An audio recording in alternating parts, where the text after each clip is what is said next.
अस्सलाम वालेकुम, welcome to my YouTube channel. आज हम जिस टॉपिक के बारे में बात करेंगे वो है सीएसएस ज़ूलॉजी इंपॉर्टेंट क्वेश्चंस की सीरीज़ का एक क्वेश्चन है, that is integumentary system of invertebrates, जिसका हमने पार्ट 1 के बारे में बात कर ली थी पिछली वीडियो में, और आज हम बात करेंगे उसके पार्ट 2 में इंटेग्मेंट्री सिस्टम ऑफ आर्थ्रोपोड्स के बारे में।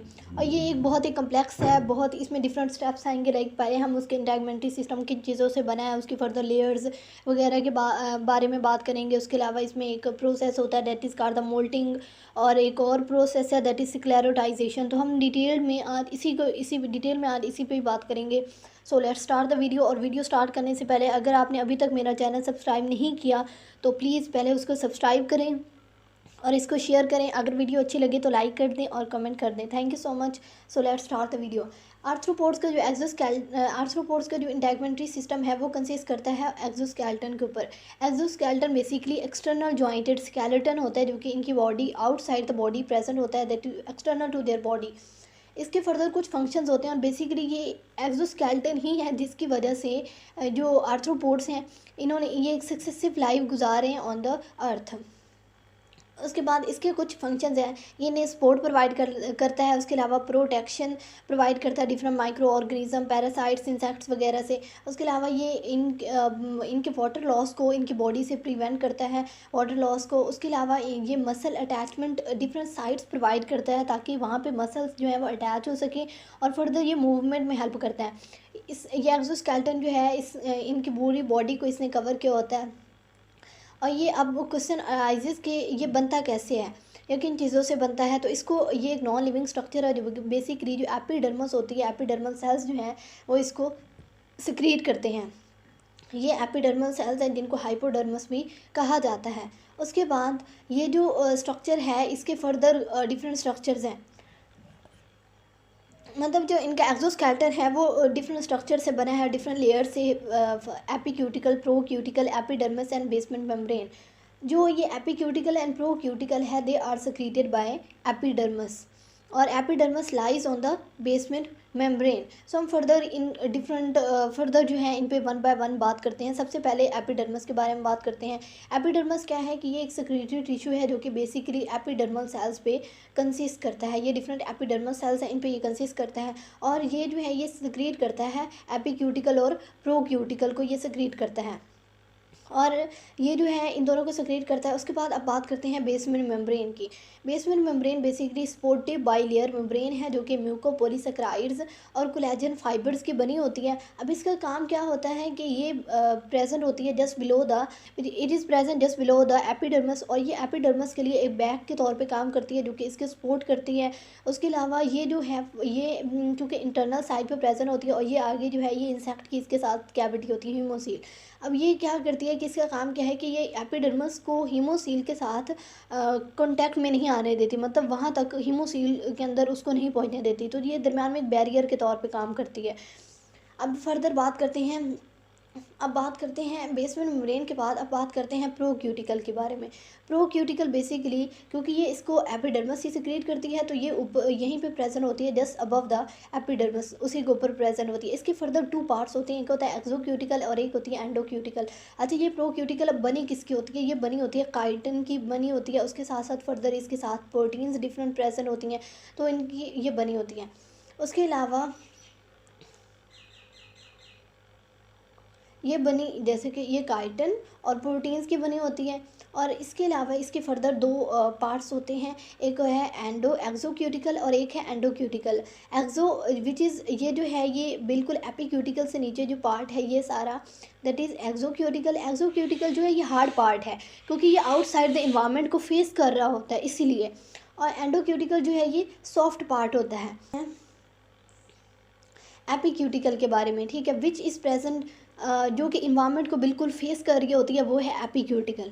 एपिक्यूटिकल जो है ये आउटर मोस्ट पार्ट होता है, और इस क्यूटिकल जो है ये इन्वायरमेंट को फेस कर रही होती है। तो इसका काम बेसिकली क्या होता है कि जो भी माइक्रो ऑर्गेनिजम्स हैं, पैरासाइट्स हैं, उनको उनसे बचाना। उसके अलावा वाटर को लॉस होने से कम लॉस होने देना। इसकी फर्दर डिफरेंट लेयर्स होती हैं। First is cuticular layer, other one is wax molecular layer, उसके बाद एक सीमेंट लेयर होती है। तो ये 3 लेयर्स हैं इसकी। सबसे पहले क्यूटिकुलर लेयर की बात करें तो क्यूटिकल लेयर जो है ये ये बनी होती है लिपोप्रोटीन्स और फैटी एसिड्स की, और इसके अलावा ये इनर मोस्ट लेयर होती है।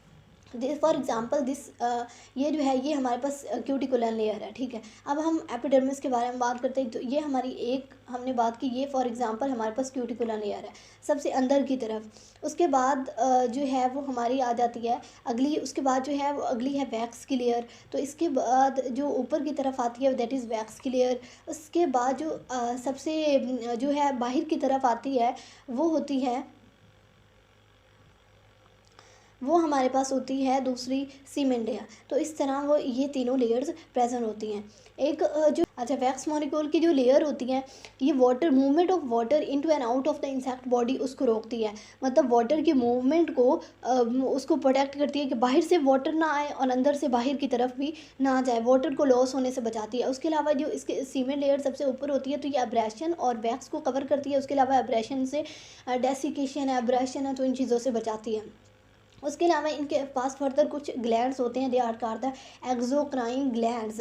अब एक्सोक्राइन ग्लैंड्स जो हैं ये प्रेजेंट होते हैं बेसिकली एपिडर्मिस के अंदर ही इनका ओरिजिन होता है, वहीं पे प्रेजेंट होते हैं। ये है ये, और इनका काम क्या होता है दिस अच्छा ये इसके अंदर प्रेजेंट होते हैं। इनका काम बेसिकली होता है क्या है कि ये फिरोमोन्स और रिपेलेंट्स जो है उनको सिक्रीट करते हैं। अब फिरोमोन्स और रिपेलेंट्स क्या होते हैं, फिरोमोन्स ऐसे कंपाउंड्स होते हैं बेसिकली जो कि एक एनिमल सिक्रीट करता है और दूसरे के बिहेवियर को इन्फ्लुएंस करते हैं। और रिपेलेंट्स होते हैं ऐसे कंपाउंड्स होते हैं जो कि एक एनिमल सिक्रीट करता है ताकि जो है वो उससे डिफरेंट इंसेक्ट्स वगैरह पैरासाइट्स है वो उससे दूर रह सकें, ठीक है। उसके बाद अब हम देखते हैं कि डिफरेंट जो इंसेक्ट्स हैं इनके कलर्स डिफरेंट होते हैं, सबके डिफरेंट कलर हैं। तो ये कलर्स किस वजह से होते हैं, तो ये जो कलर्स होते हैं बेसिकली ये जो इनके कलर्स होते हैं एक दो होते हैं इनके पिगमेंट्स की वजह से, जो इनके अंदर पिगमेंट्स होते हैं उसकी प्रेजेंस की वजह से होते हैं, और दूसरे डिफरेंट करैक्टर फिनोमेनास की वजह से होते हैं। Scattering light, scattering of light या इंटरफेरेंस ऑफ लाइट या डाइफ्रैक्शन ऑफ लाइट, इन तीन फिनोमेनास की वजह से भी हो सकते हैं। उसके अलावा जो पिगमेंट्स इनके अंदर होते हैं तो वो बेसिकली जो है कार्टिनवाइड्स, मेलानिन्स, एपिटेरिन्स एंड मीजोबिलिवर्डिन, तो इनकी वजह से भी हो सकते हैं ये पिगमेंट्स हैं इनके अंदर। अब बात करते हैं कि क्यूटिकल जो है इसके अंदर फर्दर भी कुछ चीज़ें प्रेजेंट होती हैं, तो वो कौन कौन सी हो सकती हैं। हमने एक बात की डर्मल ग्लैंड्स की, हमने बात की जो कि ऊपर ये हमारे पास सपोज दिस इज़ जैसे एपिडर्मस है, तो इसमें से ये उसकी जो भी एपिडर्मस है तो यहाँ पे हमने ये एपिडर्मस के ये एपिडर्मल सेल्स हैं, तो यहाँ से वो एपिडर्मल इस एपिडर्मस के अंदर एपिडर्मल ग्लैंड्स प्रेजेंट थे और ये ऊपर की तरफ डक्ट की फॉर्म में जा रहे थे, ठीक है। तो ये अपनी सिक्रीशन से पूरी सरफेस के ऊपर सिक्रीट करते हैं। और उसके अलावा ये क्या है क्यूटिकल जो है ये डिफरेंट ब्रिसल कांटे लाइक स्ट्रक्चर्स भी, जैसे हमने देखा कि इस तरह के कुछ स्ट्रक्चर्स होते हैं जो कि ये प्रोड्यूस करते हैं ओवर द सरफेस। इस तरह के कुछ स्ट्रक्चर होते हैं जो कि ये प्रोड्यूस करते हैं। उस तरह टीनी हेयर लाइक स्ट्रक्चर्स भी होते हैं जो कि इनकी सरफेस से ऐसे बाहर की तरफ उभरे हुए होते हैं। ये भी स्केल्स हैं, क्लॉज हैं, विंग्स हैं, तो ये सारे जो स्ट्रक्चर्स हैं ये क्यूटिकल की वजह से भी हैं, ये इनका ओरिजिन जो है ये क्यूटिकल से ही है। अब उसके बाद एक बहुत ही इंपॉर्टेंट प्रोसेस होता है जो कि आर्थ्रोपोड्स का जब भी हम नाम लेते हैं तो इनके अंदर ये वाला प्रोसेस ज़रूर माइंड में आता है कि हाँ एक्डाइसिस का प्रोसेस।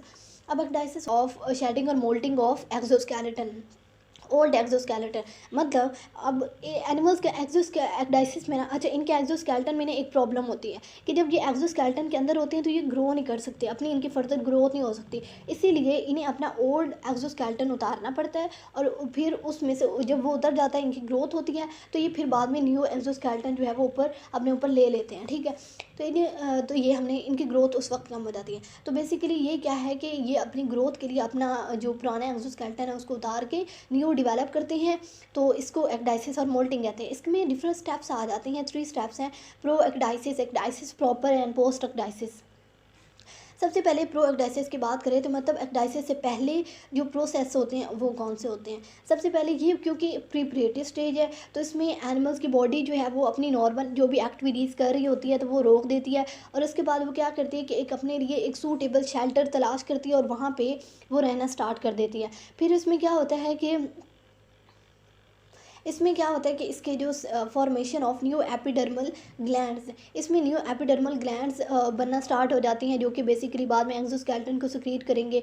और this gland secrete a fluid known as moulting fluid which is use for the digestion of old cuticle. अच्छा, इसमें क्या होगा, पहले वो ओल्ड क्यूटिकल जो है वो डाइजेस्ट होगी, उसके बाद न्यू बनेगी ना। तो पहले ओल्ड क्यूटिकल इसमें डाइजेस्ट होगी, जो कि प्रोएक्टाइसिस में होगी, जो कि मोल्टिंग फ्लूइड की वजह से होगी, और इसको एपिडर्मल ग्लैंड जो है वो इन फ्लूइड को सिक्रीट करेंगे।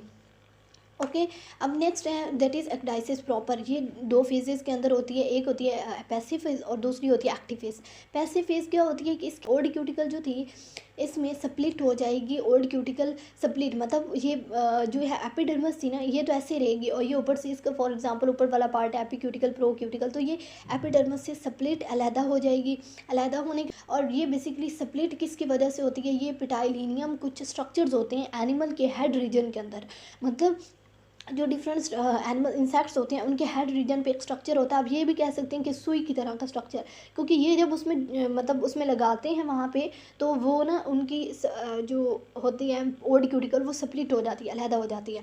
ठीक है, उसके बाद अगला है एक्टिव फेज। एक्टिव फेज क्या होता है कि एनिमल जो है वो उस ओल्ड स्केलेटन में से बाहर निकलता है, कि एनिमल जो है वो क्रॉल कर करके उस ओल्ड एक्सोस्केलेटन, जैसे कि आप देख भी सकते हैं कि एनिमल जो है वो क्रॉल करके इसमें से बाहर आ रहा है। अब इसको इस निकलने के लिए डिफरेंट एनर्जी की ज़रूरत होती है, मोर एनर्जी की ज़रूरत होती है, जो कि इसको दी जाती है, प्रोवाइड की जाती है, इसको बहुत ज़्यादा एनर्जी की तब ज़रूरत है। उसके अलावा साइंटिस्ट ने प्रूव भी किया कि जब ये ऐसा हो रहा होता है प्रोसेस, तो उस दौरान इसको बहुत ज़्यादा जो है क्या कह सकते हैं, इस ऑक्सीजन की इसकी रिक्वायरमेंट जो है वो इंक्रीज़ हो जाती है। अब देखिए आप इसके ऊपर जो जो बाहर निकला है, ये देखिए बहुत ही आपको इमेच्योर सा एक्सोस्केलेटन नज़र आ रहा है। अब जो अगला प्रोसेस ये इमेच्योर एक्सोस्केलेटन आपको नज़र आ रहा है, ठीक है। उसके बाद इसके बाद पोस्ट एक्डाइसल चेंजेस होते हैं, मतलब एक्डाइसिस होगी इसके बाद कुछ चेंजेस होते हैं। वो चेंजेस क्या होते हैं कि इसका जो क्यूटिकल है, इसका अब क्यूटिकल बन गई है तो इसमें ना इसकी हार्डनिंग होगी, डार्कनिंग, क्योंकि वो पहले जो है बिल्कुल जो है सो इमेच्योर फॉर्म में है, तो अब इसको मेच्योर होगी और हार्डनिंग होगी, और वो उसको डार्कर किया जाएगा। और इसमें क्या होती है कि सॉफ्ट है, डार्कनिंग होगी एक प्रोसेस के ज़रिए जिसको कहते हैं स्क्लेरोटाइजेशन, वो इसके बाद मैं एक्सप्लेन करती हूँ। अच्छा, एक्डाइसिस जो है वो कंट्रोल कैसे होता है, मतलब एक्डाइसिस की कौन से ऐसे प्रोसेस होते हैं, कौन सा ऐसा सिस्टम होता है जिसको कंट्रोल जो है उसको कंट्रोल किया जाता है by the neuro endocrine system. अब न्यूरो एंडोक्राइन सिस्टम मतलब नर्वस सिस्टम, ब्रेन और उसके साथ साथ एंडोक्राइन ग्लैंड जो है मिल के इसको कोऑर्डिनेशन में इसको मिल के इसको कंट्रोल करते हैं एक्डाइसिस को प्रोसेस को। एक मोल्टिंग हार्मोन होता है जिसको कहते हैं एक्डाइसन। एक्डाइसन जो है ये सिक्रीट किया जाता है by the prothoracic gland insects के अंदर, और वाई ग्लैंड जो कि क्रस्टेशियंस के अंदर आई की बेस के नीचे प्रेजेंट होता है, तो इसके ज़रिए कंट्रोल किया जाता है। अब सबसे पहले क्या होता है कि ब्रेन की तरफ एक सिग्नल आता है, ब्रेन की तरफ वो सिग्नल कहाँ से आता है, जो एक स्टिमुला है एप्रोप्रिएट स्टिमुला जो है वो ब्रेन को सिग्नल देता है। ब्रेन जो है कॉर्पोरा कार्डिशा बेसिकली न्यूरॉन्स को एक्टिवेट करता है, जिसकी वजह से वो जो है वो सिक्रीट करते हैं मोल्टिंग हार्मोन्स को। तो ये बेसिकली मोल्टिंग हार्मोन्स है जो कि ब्रेन और एंडोक्राइन ग्लैंड्स की कोऑर्डिनेशन की वजह से एक्टाइसिस का प्रोसेस जो है ये कंप्लीट होता है।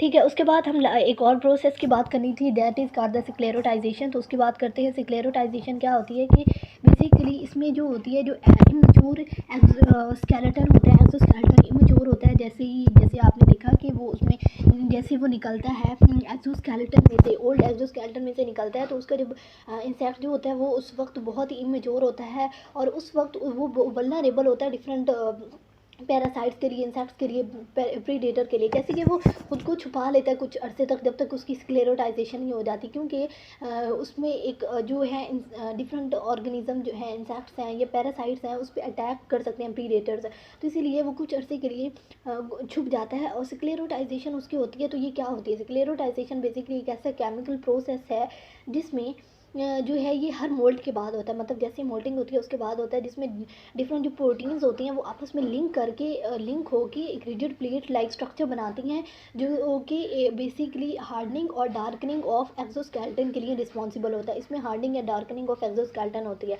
अब जैसे कि ये फॉर एग्जांपल ये जो है ये दो प्रोटीन्स हैं, अब इनको दरमियान में एक स्ट्रक्चर के ज़रिए आपस में लिंक कर दी गई है, that is called the quinine compound, जो कि इन दोनों को आपस में रिजिड के प्लेट की फॉर्म में आपस में सॉलिडिफाई करवाएगा, और दीज आर कॉल्ड द स्क्लेरेट्स, ठीक है। उसके अलावा क्विनिन को क्रॉस लिंकेजेस जो हैं ये कुछ पार्ट्स एक्सोस्केलेटन के जो सॉफ्ट पार्ट्स होते हैं उनके अंदर नहीं होती, लाइक कि अगर हम प्रो क्यूटिकल की बात करें तो एक्सो क्यूटिकल जो थी, एक्सोक्यूटिकल जो थी वो हार्ड पार्ट था, ठीक है। तो वहाँ पे क्या होगा, वो होगी मोल्टिंग होगी, स्क्लेरोटाइजेशन भी होगी, मतलब स्क्लेरोटाइजेशन होगी, लेकिन जो एंडोक्यूटिकल होगा वो सॉफ्ट पार्ट है, तो वहाँ पे उसकी ज़रूरत ही नहीं है। तो जहाँ पे resilin protein basically that is elastic protein जो है वहाँ पे प्रेजेंट होगी, तो वहाँ पे ये नहीं होंगी, और वहाँ वाले एरियाज जो हैं वो हमेशा सॉफ्ट और फ्लेक्सिबल ही रहेंगे।